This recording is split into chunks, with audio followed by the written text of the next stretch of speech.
തന്നെ നമ്മുടെ ഫോർട്ട് കൊച്ചിയിൽ ഒരു ചായക്കടയുള്ള കാര്യം നിങ്ങൾക്കാരെങ്കിലും അറിയോ? ഞാനിപ്പോഴാണ് അറിയുന്നത്. ഇവിടെ ജോസഫ് ഏട്ടൻ്റെയും ഗ്ലാഡിസ് ചേച്ചിയുടെയും ഒരു ചായക്കടയുണ്ട്. ഇവിടുത്തെ ജോസഫ് ഏട്ടൻ വലിയൊരു മൈക്കിൾ ജാക്സൺ ഫാനാണ്. അപ്പോൾ നമുക്ക് കുറച്ച് മൂൺ വാക്സും മൈക്കിൾ ജാക്സൻ്റെ പാട്ടൊക്കെ കേട്ട് ഒരു ചായ കുടിച്ചാലോ?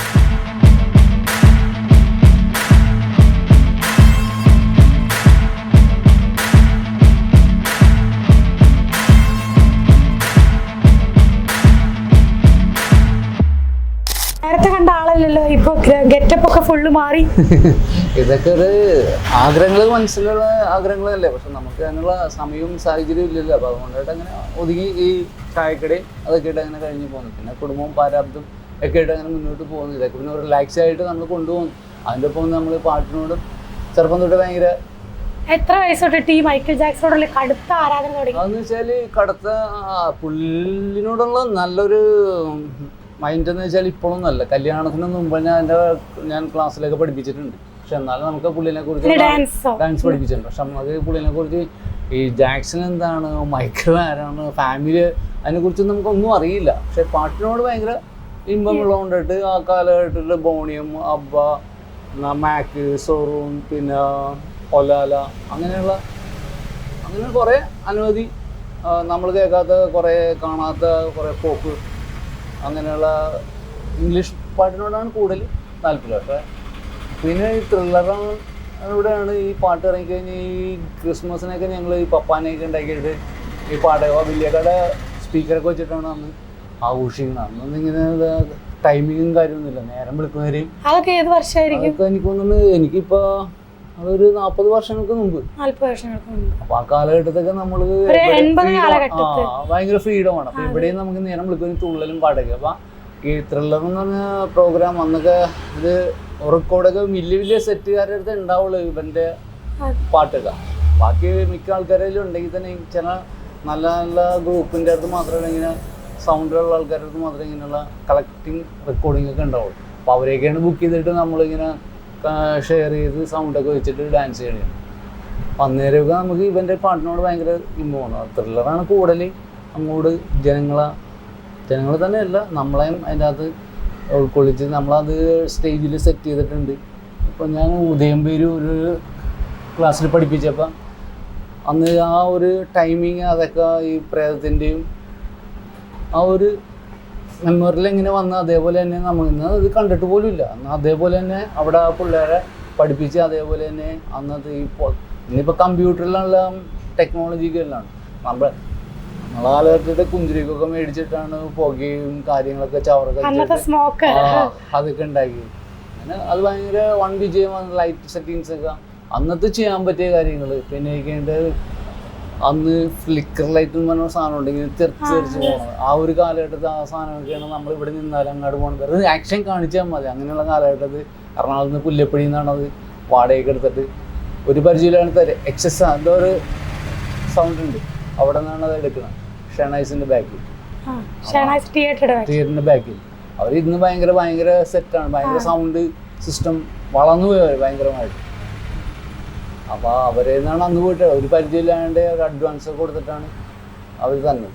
അത് കൊണ്ടുവന്നിട്ടാണ് ഈ സ്റ്റേജിൽ സെറ്റ് ചെയ്യുന്നത്. പിന്നെ അതേപോലെ തന്നെ നമ്മുടെ പള്ളിപ്പെരുന്നാളിനൊക്കെ പോയിട്ട് അങ്ങനെയാണ് തുടങ്ങിയത്. അങ്ങനെയൊക്കെയാണ്. അന്ന് തന്നെ കല്യാണം കഴിച്ചുള്ള ഒറ്റ ഇതാണ്. ഞങ്ങൾ രണ്ടുപേരുണ്ട് ഇവിടെ, മമ്മിയുണ്ട്, ഞാനുണ്ട്, എൻ്റെ അനിയനുണ്ട്. അപ്പം അനിയൻ ഞങ്ങൾ വേണ്ട. ഇപ്പം നമുക്ക് ഡാരി ഇവിടെ ഇല്ല, നമ്മളെ ഫ്രീഡമാണ്. എല്ലാം ഇത്ര ഡാൻസ് ഇഷ്ടമായിട്ട് പിന്നെ ഇങ്ങനെ ഇപ്പോൾ ഒരു ചായക്കടയിലേക്ക് എത്തിയെന്ന് വെച്ചാൽ കല്യാണം ചായക്കടയിലേക്ക് എത്തിത്തിരിഞ്ഞതേ ശരിക്കും പറഞ്ഞാൽ ആദ്യം ഞാനൊരു ചെറിയൊരു സ്റ്റേഷനറി ആയിട്ടാണ് തുടങ്ങി. അത് കഴിഞ്ഞിട്ട് ആണ് പിന്നെ ചായക്കട വന്നത്. ചായക്കടയല്ല ശരിക്കും പറഞ്ഞാൽ ഉദ്ദേശിച്ചത്.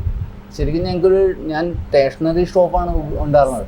അതായത് അന്നത്തെ നമ്പർ 1, നമ്പർ 2 എന്ന് പറഞ്ഞ കുട്ടികളുടെ പൊടികൾ വരെയും, പിന്നെ PDDP പാല്, പിന്നെ കുറേ പാലുകൾ ആ കാലത്ത് ഇറങ്ങിയ മിൽമ, പിന്നെ PDP പാല്, ഇഷ്ടംപോലെ ഐറ്റം പാലുകൾ തന്നെ ഉണ്ടാകും. 2-3 ഫ്രീസർ ഉണ്ടാകും. ആ കാലത്ത് ഒരു പെട്ടിക്കട പോലെയായിരുന്നു. പിന്നെ കച്ചവടം അങ്ങോട്ട് മാറി കഴിഞ്ഞപ്പോൾ ഒരു സൈഡായിട്ടൊരു ചായ ആയിട്ട് തുടങ്ങിയത്. കാട്ടിയും ചായയും കാട്ടിയ നമുക്ക് ഒരു പ്ലേറ്റ് കാട്ടിയ ചായ അങ്ങനെ കൊടുത്ത് അത് മസാല ചായയാണ് കൊടുത്തത്. അങ്ങനെ പിടിച്ചെന്ന് വെച്ചപ്പോൾ ആൾക്കാർക്ക് ഇവിടെ അങ്ങനെ വലിയ കടകളൊന്നും ഇല്ല, അത് നല്ലൊരു തിരക്കായി. പിന്നെ ഈ കഴിയുമ്പോൾ കുറച്ച് പൊട്ടി ഉണ്ടാക്കി, പുട്ടുണ്ടാക്കി, അങ്ങനെ അങ്ങോട്ട്. പക്ഷെ സ്റ്റേഷനറി അങ്ങോട്ട് അകന്നും പോയി, ഇതിൻ്റെ വളർന്നു പിടി. അപ്പൊ ഇതിനാന്ന് വെച്ചാല് കുറേ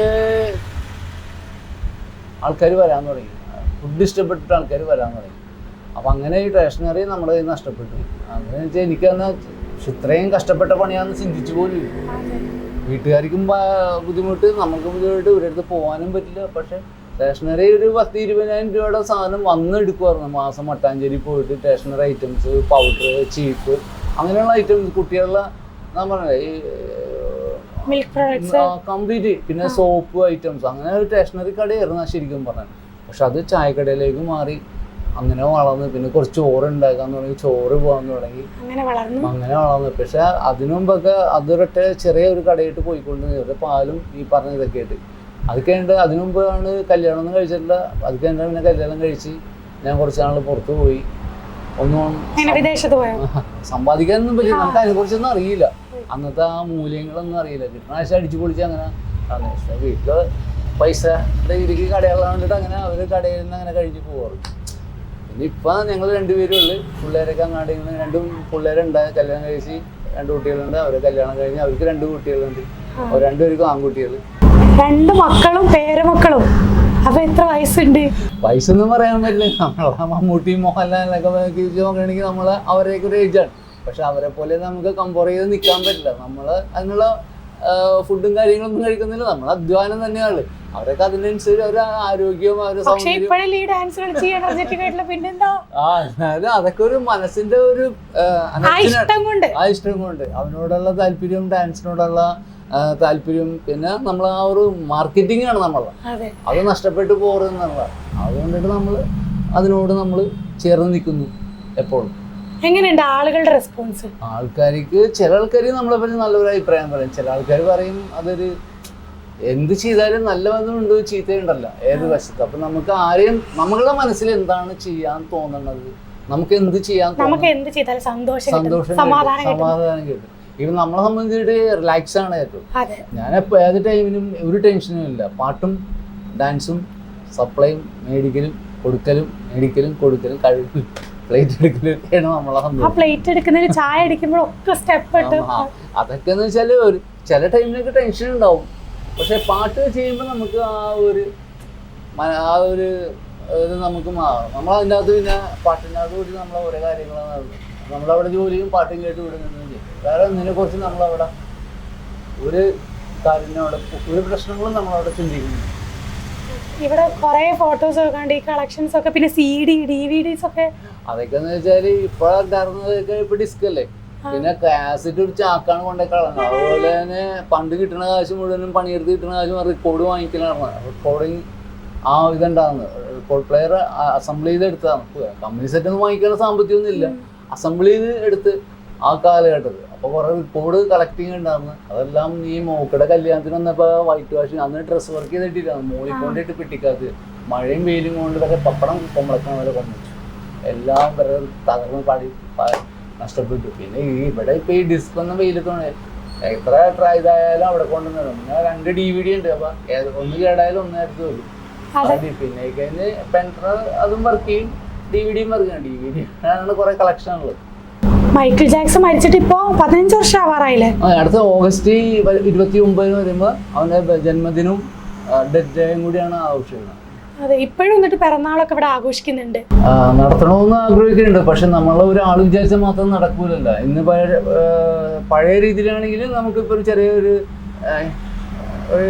മധുരപ്പലഹാരോ അല്ലെങ്കിൽ ചോക്ലേറ്റ് അല്ലെങ്കിൽ ഒരു ലഡ്ഡു കൊടുത്തിട്ട് അങ്ങനെ ആകും. അപ്പം നമ്മൾ ഒരു ഇൻവൻ കിട്ടണമെന്നുണ്ടെങ്കിൽ ഒരു പൗൺ കിട്ടണമെന്നുണ്ടെങ്കിൽ അതിനനുസരിച്ച് നമ്മൾ പ്രോഗ്രാം ചെയ്യണം. അന്നൊക്കെ എന്തൊക്കെ പരിപാടിയൊക്കെ അല്ലേ? അന്നെന്ന് വെച്ചാൽ വീഡിയോ കംപ്ലീറ്റ് അവൻ്റെ വീഡിയോസ് ഒക്കെ ഓടിക്കും. പിന്നെ അന്നത്തെ ടൈമിന് ആരെങ്കിലും ഇച്ചിരി നല്ല ആൾക്കാരൊക്കെ വിളിച്ചിട്ട് ആ ടൈമിന് കേക്ക് കട്ട് ചെയ്ത് എല്ലാവരും കുറേ പീസ് കേക്ക് കൊടുത്തത്, അന്ന് ഡാൻസ് റിലാക്സ് ആയിട്ട് എല്ലാവരും വന്ന് ഡാൻസ് ചെയ്ത് സന്തോഷമായിട്ട് പിരിയും. അങ്ങനെയാണ് കഴിഞ്ഞ വർഷം ആഘോഷിച്ചത്. പക്ഷെ എൻ്റെ മെമ്മോറിയലിൽ കിടക്കുന്ന ഒരു കോമ്പറ്റീഷൻ പരിപാടി വെക്കണമെന്നാണ്, ജാക്സൺ കോമ്പറ്റീഷൻ പരിപാടി. അതിൽ ഡാൻസ് കളിച്ച് വിജയിക്കുന്നവർക്ക് ട്രോഫിയും അതിൻ്റെ പൗണ്ടും, അതായത് ഒരു 50,000 രൂപ, 30,000 രൂപ, തേർഡ് പ്രൈസ് ഒരു 20 അല്ലെങ്കിൽ 25, അങ്ങനെ ഒരു 3 പ്രൈസ് കമ്പയർ ചെയ്ത് അവൻ്റെ ഡാൻസ് ചെയ്യാൻ പറ്റിയ ആൾക്കാരെ ഇവിടെ ഉണ്ടോ? വേറെ ആൾക്കാരുണ്ടോ ജാക്സന്റെ ഫാൻസ്? ഇഷ്ടംപോലെ ഡാൻസേഴ്സ് ഉണ്ട്. പക്ഷെ അല്ല, മൈക്കിൾ ജാക്സന്റെ ഇത്രയൊക്കെ ഫാൻ ഉണ്ട്, പക്ഷെ നമുക്കൊന്നും അറിയില്ല. ഫാൻസ് ഇഷ്ടംപോലെ ഉണ്ട്. ആ സമയത്ത് നമ്മൾ എറണാകുളം ലിസ്റ്റിൽ നോക്കുകയാണെങ്കിൽ ഇഷ്ടംപോലെ കോളേജിലൊക്കെ ജാക്സന്റെ ഫാൻസുകളൊക്കെ ഉണ്ട്. പക്ഷെ ആർക്കും മറ്റുള്ളവർക്ക് ആർക്കും ഇവിടെ ഇപ്പൊ ഇംഗ്ലീഷിൽ നോക്കുകയാണെങ്കിൽ ഇപ്പൊ അവന്റെ വീഡിയോ ഒന്ന് നോക്കി തുറന്നു നോക്കി കഴിഞ്ഞാൽ എന്തോരം വീഡിയോസാണ് ജാക്സന്റെ. അപ്പൊ അവനോടുള്ള ആരാധകരുണ്ട്, അവന്റെ പൈസ ഉണ്ടാക്കുന്ന ആളാണ്. അപ്പൊ അതിനനുസരിച്ച് ആൾക്കാർ നമുക്ക് പുറകെ ഉണ്ടെന്നറിയാം. പക്ഷെ ആരും അതിന് പ്രവർത്തിക്കുന്നില്ല. ഇപ്പൊ നമുക്കൊരു ഫൗണ്ടേഷൻ ഉണ്ടാക്കിയിട്ട് ഇപ്പൊ ജാക്സൺ ഫൗണ്ടേഷൻ, ഇപ്പൊ ഇയാള് നമ്മുടെ ബൊമാളി ഫൗണ്ടേഷൻ ഉണ്ട്. അപ്പൊ പുള്ളിയുടെ എല്ലാ വർഷവും ഫോർട്ട് കൊച്ചി അവിടെ പ്രോഗ്രാം നടത്താറുണ്ട്. അപ്പൊ നമുക്ക് അതേപോലെ ചെയ്യണമെന്ന് ആഗ്രഹമുണ്ട്. പക്ഷെ നമുക്ക് എനിക്കതിനുള്ള നേരവും ഇല്ല, അതിനുള്ള ആൾക്കാരെയും കണ്ടെത്താൻ കിട്ടുന്നില്ല. അതിനുള്ള അന്വേഷിച്ചാൽ കണ്ടെത്തും, പക്ഷെ നമുക്ക് അതിനുള്ള സമയങ്ങളില്ല. അതിനുള്ള ആഗ്രഹമുണ്ട്, പക്ഷെ പോവാനും വരാനൊക്കെ കോണ്ടാക്ട് ചെയ്യാനും ആളില്ല. ഈ ഹെയർ ഒക്കെ ജാക്സൺ സ്റ്റൈൽ പിടിച്ചതാണ്. അങ്ങനെയല്ല, കുറെ കാലമായി വളർത്താൻ തുടങ്ങിയിട്ട്. കുറച്ച് നാളായി വളർത്താന്ന് വെച്ചാൽ ഞാൻ ഈ കടയിൽ നിൽക്കുവാനായിട്ട് ആൾക്കാരൊക്കെ പരാതിയാണ് ഫുഡ് കൊടുക്കാന്നത്. പിന്നെ ഞാനെടുത്തു നമ്മൾ പ്രായമായി തന്നെ അപ്പുറം മാസ്റ്റർ എന്നുള്ള നിലയിൽ കുറെ രണ്ടുന്ന അംഗീകാരങ്ങളൊക്കെ നമുക്ക് കിട്ടിയിട്ടുണ്ട്. ഇതൊക്കെ കിട്ടുന്നത് അത് ഞാൻ എടുത്ത് കാണിച്ചു തരാൻ വേണ്ടി. അപ്പൊ അതൊക്കെ അനുസരിച്ച് നമുക്ക് ഇവിടെ പിന്നെ കഴിഞ്ഞ പ്രായം വരുമ്പോൾ ഒരു ജാക്സന്റെ ഒരു കുറച്ച് ഇപ്പൊ പുള്ളി ഇതായി കഴിഞ്ഞപ്പോ വേറൊരു സ്റ്റൈലിലാണ് ചുരുളമുടി മാറി നീളനാക്കിയല്ല. അപ്പൊ ഇതേപോലെ ഇങ്ങനെ ഫ്രണ്ടിൽ ഇങ്ങനെ രണ്ട് പിന്നെ അതേപോലെ സെറ്റിങ്സ് ഇങ്ങനെ ചെയ്യണമെന്നൊരു വീഡിയോ ഒക്കെ സ്വന്തമായിട്ട് എടുക്കണമെന്നൊക്കെയാണ് ആഗ്രഹം. പിന്നെ പോസ്റ്റ് ചെയ്യണമെന്നൊക്കെയാണ്. പക്ഷെ അതേപോലെ പിള്ളേർ ആരും അടുത്തില്ലാത്തതുകൊണ്ട് അങ്ങനെ ചെയ്യാം. ഡാൻസ് ഒന്ന് പ്രാക്ടീസ് ചെയ്ത് അതേപോലെ ചെയ്യണമെന്നൊക്കെ ആഗ്രഹമുണ്ട്. പക്ഷെ നമുക്ക് ഒന്നിനും ടൈം കിട്ടും. നേരം വെളുത്ത ഓട്ടം ചാട്ടം, പിന്നെ ചോറുമായിട്ട് പോക്കും, ചോറുണ്ടാക്കി കൊടുക്കും, പിന്നെ ഇവിടെ വന്ന് ഇവിടുത്തെ കാര്യങ്ങൾ നോക്കും. അങ്ങനെയാണ് ഓരോ ദിവസം മുന്നോട്ട് പോയിക്കൊണ്ടിരിക്കും. മൈക്കിൾ ജാക്സൺ എന്തെങ്കിലും കാണണമെന്ന് ആഗ്രഹം ഉണ്ടായിരുന്നു? കാണും, ഞാൻ കണ്ടിട്ടില്ല, ഇവിടെ വന്നിട്ടില്ല. പക്ഷെ ഞാൻ എൻ്റെ സ്വപ്നത്തിൽ കണ്ടിട്ടുണ്ട്. അതായത് ആ ഒരു മാസം മുഴുവനും അതിന് വേണ്ടി ഓരോ ഫസ്റ്റ് ടൈം നമുക്ക് ചെയ്യണം, എന്തൊക്കെ ചെയ്യണം, ഓരോ ഇതിന് കിടക്കാൻ നേരത്ത് നമ്മൾ ചെയ്ത് കഴിഞ്ഞാൽ ആൾക്കാർ അതും പറയും ഇതും പറയുമല്ല, വട്ടായിട്ട് അങ്ങനെയാണ് ഞാനാണ് കൂനെന്നൊക്കെ പറയും. അപ്പൊ ഇവിടെയുള്ള നാട്ടുകാരൊന്നും ഓർക്കാൻ നേരമില്ല. എല്ലായിടത്തും കിടക്കുന്ന ജാക്സന്റെ പുറകെ പോകണം. അപ്പൊ അങ്ങനെയുള്ള കലാകാരന്മാരും ഉണ്ടാവും. ഇത്രയും വലിയ കൊച്ചി എന്ന് വെച്ചാൽ കൊച്ചി കലാകാരം നിറഞ്ഞു കിടക്കുന്ന കൊച്ചിയാണ്. ആ കൊച്ചിയിൽ ഇത്രയും വലിയൊരു ഡാൻസർ മരിച്ചിട്ട് അയാളെ കുറിച്ച് ഒരു ഫ്ലെക്സ് വെക്കാനോ അയാളെ കുറിച്ച് ഒന്ന് ഓർക്കുവാനോ അയാളെ കുറിച്ചൊന്ന് കമന്റ് ഇടാനോ ആർക്കുന്നത് അങ്ങനെ വീഡിയോ ഒന്നും ഇല്ല. ഉള്ള ആൾക്കാർ വലിയ വലിയ പോലായിരിക്കുള്ളൂ. പക്ഷെ ഞാൻ അദ്ദേഹം മരിച്ചെന്ന് അറിഞ്ഞപ്പോൾ തന്നെ ഞാൻ ഇവിടെ പിറ്റേ ദിവസം കാലത്ത് തന്നെ ഫ്ലക്സ് ഒക്കെ അടിച്ചു വെച്ച് വലിയ കേട്ടോ പോസ്റ്റൊക്കെ ഉണ്ടാക്കി, പിന്നെ ഫ്ലവറൊക്കെ സെറ്റ് വെച്ച് അയാളെ 10 ദിവസം കഴിഞ്ഞിട്ടാണ് അടക്കം ചെയ്തത്. കല്യാണം കഴിയുന്നതിന് മുമ്പേ ഡാൻസ് തുടങ്ങിയാന്ന് പറഞ്ഞു. കല്യാണം കഴിഞ്ഞതിന് ശേഷം നമ്മുടെ ഗ്ലാഡിസ് ചേച്ചി എങ്ങനെ ഉണ്ടായിരുന്നു? സപ്പോർട്ടാണോ? സപ്പോർട്ടുണ്ട്, സപ്പോർട്ടില്ലെന്ന് പറഞ്ഞില്ല, സപ്പോർട്ടുണ്ട്. പക്ഷെ എന്താണെന്ന് വെച്ചാൽ ഭാരതം എന്ന് വെച്ചാൽ മക്കളെ പഠിപ്പിക്കണം, മറ്റുള്ള കാര്യങ്ങൾ. അപ്പോൾ ഡാൻസിൻ്റെ പുറകെ പോയാൽ അങ്ങനെ പോയി കഴിഞ്ഞാൽ വേറൊരു ലെവലിലേക്ക് പോവോ, കുടുംബത്തിൽ നിന്ന് വിട്ടു പോവോ, അങ്ങനെയൊക്കെ പെണ്ണുങ്ങളായിട്ട് കുറച്ച് ഇതുണ്ടാണ്. അപ്പം അതുകൊണ്ടിട്ട് പുള്ളിക്കാരി സപ്പോർട്ട് ഡാൻസിനോടൊക്കെ ഭയങ്കര താല്പര്യമാണ്. പുള്ളിയും ഡാൻസ് ചെയ്യും, പുള്ളിക്ക് ഡാൻസിനോട് ഭയങ്കര താല്പര്യം. ഇങ്ങനെയുള്ളൊരു ചെറിയ പിന്നെ അതങ്ങോട്ട് മാറ്റി വെച്ച് നമ്മൾ കൂടുതലും ഫാമിലിക്ക് വേണ്ടി നമ്മൾ ജീവിക്കാൻ താല്പര്യം. അതാണ് ഏറ്റവും. പിന്നെ ഇങ്ങനെ പുറത്ത് പോയി പിന്നെ ഞാൻ പറഞ്ഞില്ലേ കുറെ നാൾ അവിടെ കഷ്ടപ്പെട്ടു.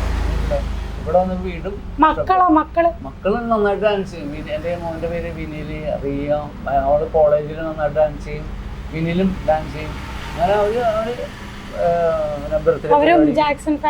അല്ല അങ്ങനെയൊന്നുമില്ല. അവൻ മോൻ കൂടുതൽ തമിഴാണ്, അവളും തമിഴാണ് കൂടുന്നത്. ഇംഗ്ലീഷ് അങ്ങനെ കളിക്കും. പക്ഷെ ഈ കൂട്ടത്തോട് നമ്മൾ ജാക്സന്റെ പാട്ടൊന്നുമല്ല, അവര് വേറെ വെറൈറ്റി ഉള്ള ഗ്രൂപ്പിന്റെ ഒക്കെ പാട്ടുകൾ വെച്ചിട്ട് അവര് ഭയങ്കര റിലാക്സാണ്. നമ്മള് ഇങ്ങനെ ആ ഒരു ലെവലിൽ ഇവിടം വരെ എത്തിയെന്നേ ഉള്ളൂ. നമുക്ക് പറഞ്ഞ പോലെ തന്നെ എനിക്ക് എൻ്റെ ആദ്യ ലെവലിൽ ഉണ്ടാകുന്നത് എനിക്ക് ബോണിയും അബ്ബ ബോണിയോനെയൊക്കെ എനിക്ക് മറക്കാൻ പറ്റില്ല. അത് കഴിഞ്ഞിട്ടൊക്കെയാണ് ഈ പുള്ളിനായിട്ടുള്ള ആ ഒരു ടച്ചിങ് വന്നത്. എന്നുവെച്ചാൽ ആ കാലഘട്ടത്തിലൊക്കെ വെച്ചാൽ ബോണിയുമൊക്കെ നമ്മളാ ഒരു എന്താ പറയാ ദുരിതം പോലെയാണ് ബോണി. അതിൻ്റെ അകത്തേക്കാണ് നമ്മുടെ സ്റ്റെപ്സ് ഒക്കെ പഠിച്ചത്. പിന്നെ ഞാൻ പഠിച്ചതെന്ന് വെച്ചാൽ ഞാൻ എറണാകുളത്ത് നിന്നാണ് കൂടുതൽ ഈ പറയും, ഞങ്ങൾ ആംഗ്ലോ ഇന്ത്യൻസ് ആണ്. അപ്പോൾ അവിടെ ഞാൻ ഈ അച്ഛന്മാരുടെ കൂടെയൊക്കെ ഈ വെയിഡൊക്കെ വെഞ്ചരിക്കാൻ പോകും. അപ്പം അങ്ങനെ അവരെ കൂടെയൊക്കെ പോയെന്ന് വെച്ചപ്പോൾ അവിടെ ബം ഡാൻസും റോക്ക് ഡാൻസ് അങ്ങനെ അന്ന് ഇങ്ങനെ നമ്മളെ സിനിമാറ്റിക് ഡാൻസ് അല്ല, ഇങ്ങനെ ഒരു അതായത് ഇങ്ങനെ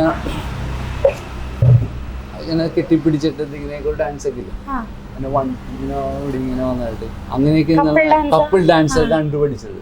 പിന്നെ ഈ കഴിഞ്ഞിട്ട് അവരെ ഇങ്ങനെ വേറെ സ്റ്റൈലിൽ ഇങ്ങനെ ഓരോ അങ്ങനത്തെ ഓരോ ഡാൻസും കാര്യങ്ങളൊക്കെ. അപ്പം അന്ന് കൊച്ചാണ്, നമുക്കറിയാമെന്ന് പറഞ്ഞു. അന്ന് നമ്മളതിങ്ങനെ കൈകെട്ടിന്നൊക്കെ കാണും. അതിനോടൊക്കെ പിന്നെ നമുക്ക് കൂടുതൽ ഇൻട്രസ്റ്റ് തോന്നി. പിന്നെ അവിടെ ക്ലബ്ബുണ്ട്, പിന്നെ ഡാൻസ് കാണാൻ പോകും. അങ്ങനെയൊക്കെയാണ് ഡാൻസിനോട് കൂടുതൽ ഇഷ്ടമാണ്. പാട്ടെപ്പോഴും നമ്മളെ കൂടെ ഉണ്ട്. പിന്നെ അന്ന് വോക്ക്മാൻ എന്ന് പറഞ്ഞ സാധനം ഉണ്ടല്ലോ, ചെറുതിങ്ങനെ അരയിൽ വെച്ചിട്ടുണ്ട്, അതിന് ചെവിട്ടിൽ വെച്ച് സൈക്കിൾ ഓട്ടിയിരുന്നു. അന്ന് എനിക്കൊരു മാക്സ് സൈക്കിൾ ഉണ്ട്. സൈക്കിൾ അന്ന് തന്നെ വിളിക്കുന്നത് അന്നത്തെ അറിയപ്പെടുന്ന ബ്രൂസ്ലി എന്ന് പറഞ്ഞു. എപ്പോഴും അതിൻ്റെ അടുത്ത് ബ്രൂസിലിന്റെ ഡിസ്കൊക്കെ ഉണ്ട്. ജാക്സന്റെ ഫാൻ മാത്രമല്ല, അന്ന് വിളിക്കുന്ന വെച്ചാല് ബ്രൂസ്ലി ജോസഫ് എന്ന ആളില്ല, അറിയപ്പെടുന്നതാണ്. സ്റ്റേജിലൊക്കെ കയറി വന്നു കഴിഞ്ഞാൽ ഇത് സ്റ്റേജിലൊക്കെ നിന്ന്. അപ്പൊ അന്നത്തെ തട്ടൊക്കെ ചെറിയ മേശയാണ്. അപ്പൊ ഇങ്ങനെ അന്നത്തെ നല്ല ആരോഗ്യം ഇതൊക്കെ ഇങ്ങനെ നിന്ന് പിറപ്പിക്കാന്നത് കംപ്ലീറ്റ് സ്റ്റേജൊക്കെ നിന്ന് പിറക്കുക. അപ്പൊ ഇങ്ങനെ ഒരൊക്കെ എടാ സ്റ്റേജിൽ ഞാൻ താഴെ ഇടുമെന്ന് പറഞ്ഞുകൊണ്ട് എന്നിട്ടാണ് മാക്ക് എന്ന് പറഞ്ഞാൽ മാക്ക് ഒരു പ്രത്യേക ഡാൻസാണ്. അത് ഇങ്ങനെ നമ്മൾ കുൻഫു സ്റ്റൈലൊക്കെയാണ് എടുക്കുന്നത്, വളഞ്ഞ് പുളഞ്ഞ് ആ ബാക്ക് ഡാൻസൊക്കെയുള്ള വരവ്. അപ്പൊ അതൊന്നും പറ്റിയെന്നില്ല, പ്രായമായി. അപ്പൊ ഇതാണ് നമ്മളുടെ ജോസഫ് ഏട്ടന്റെ സഹധർമ്മിണി ഗ്ലാഡിസ് ചേച്ചി.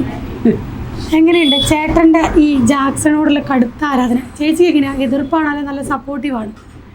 എനിക്ക് എതിർപ്പുണ്ടായിരുന്നു, ആദ്യമൊക്കെ എതിർപ്പുണ്ടായിരുന്നു. എനിക്കിങ്ങനെ നമ്മൾ ആ പ്രായമൊക്കെ കഴിഞ്ഞ് മക്കളൊക്കെ കുഞ്ഞുമക്കളൊക്കെ അപ്പം ആ ഒരു ഇത്. പിന്നെ ഇങ്ങനെ ആരെങ്കിലും ഒക്കെ വരുമ്പോഴത്തേക്കും പിന്നെ ജാക്സൺ മരിച്ചു കഴിഞ്ഞപ്പോഴത്തേക്കുള്ള ആ പുള്ളിയുടെ ഒരു ഇത് കണ്ടപ്പോഴത്തേക്കും നമുക്കും ഭയങ്കര സങ്കടമായിരുന്നു. ഭയങ്കര സങ്കടമായിരുന്നു. അയ്യോ, ഇവിടെ കുറേ നാള് ഇവിടെ ജാക്സന്റെ ഫോട്ടോയൊക്കെ വെച്ച് പൂവൊക്കെ വെച്ചിട്ട് ഭയങ്കര സങ്കടമായിരുന്നു. പിന്നെ ഏത് നേരവും ജാക്സന്റെ പാട്ടൊക്കെ വെച്ചിട്ട് പിന്നെ ജാക്സന്റെ ബർത്ത്ഡേ വരുമ്പോഴത്തേക്കും എന്തെങ്കിലും പരിപാടികളൊക്കെ നേരത്തെയൊക്കെ നടത്തിയിരുന്നു. ഇപ്പോൾ സാമ്പത്തികമായിട്ടുള്ള ഇതൊക്കെ കൊണ്ടിട്ട് അതിൽ നിന്നൊക്കെ മാറി ഒരു 3-4 കൊല്ലമൊക്കെ പരിപാടികളൊക്കെ നടത്തിയായിരുന്നു. ജാക്സന്റെ ബർത്ത്ഡേ വരുമ്പോഴും ജാക്സന്റെ മരണ ദിവസം വരുമ്പോഴും അങ്ങനെയൊക്കെ പുള്ളി ആ സമയത്തൊക്കെ. കല്യാണം കഴിഞ്ഞ സമയത്തൊക്കെ എങ്ങനെയായിരുന്നു? കല്യാണം കഴിഞ്ഞ സമയത്തൊക്കെ എനിക്കറിയില്ലായിരുന്നു ജാക്സനോടുള്ള ആരാധനയൊക്കെ ഉണ്ടെന്നൊന്നും. എനിക്ക് ഡാൻസിലായിരുന്നെന്ന് അറിയാം, അല്ലാതെ മൈക്കിൾ ജാക്സനോടുള്ള ഇതുണ്ടെന്ന് എനിക്കറിയില്ലായിരുന്നു. ഇപ്പോഴാണ് ഈ മരിച്ചൊക്കെ കഴിഞ്ഞപ്പോഴത്തേക്കാണ് കൂടുതൽ അങ്ങോട്ട് അതേ പറ്റിയിട്ടൊക്കെ പുള്ളിക്ക് അത്രയും ഭയങ്കര ഇഷ്ടമായിരുന്നെന്നും മൈക്കിൾ ജാക്സന്റെ കടുത്ത ആരാധകനാണെന്നും എല്ലാം ഒക്കെ ഇപ്പോൾ മനസ്സിലായത്. അതെനിക്ക് കല്യാണം കഴിയുമ്പോഴൊക്കെ ഒന്നും അറിയില്ലായിരുന്നു. ഇവിടെ വന്നു കഴിഞ്ഞപ്പോഴാണ് ഡാൻസ് പഠിപ്പിക്കുന്ന ഡാൻസറായിരുന്നു, കുറേ പിള്ളേരുണ്ടായിരുന്നു. ഞാൻ വരുമ്പോഴത്തേക്ക് ഇവിടെ കുറേ ഡാൻസിൻ്റെ ഉടുപ്പുകളും അതൊക്കെ കണ്ടിട്ടുണ്ട്. അപ്പോൾ എല്ലാ ആഗ്രഹങ്ങളും സാധിക്കട്ടെ, ജാക്സന്റെ ബർത്ത്ഡേയും ഒക്കെ ആഘോഷിക്കാൻ പറ്റട്ടെ. അനുഗ്രഹിക്കട്ടെ എല്ലാവരും. അതെ. അതെ. അപ്പോൾ ഓക്കെ, ബൈ ബൈ. ബൈ.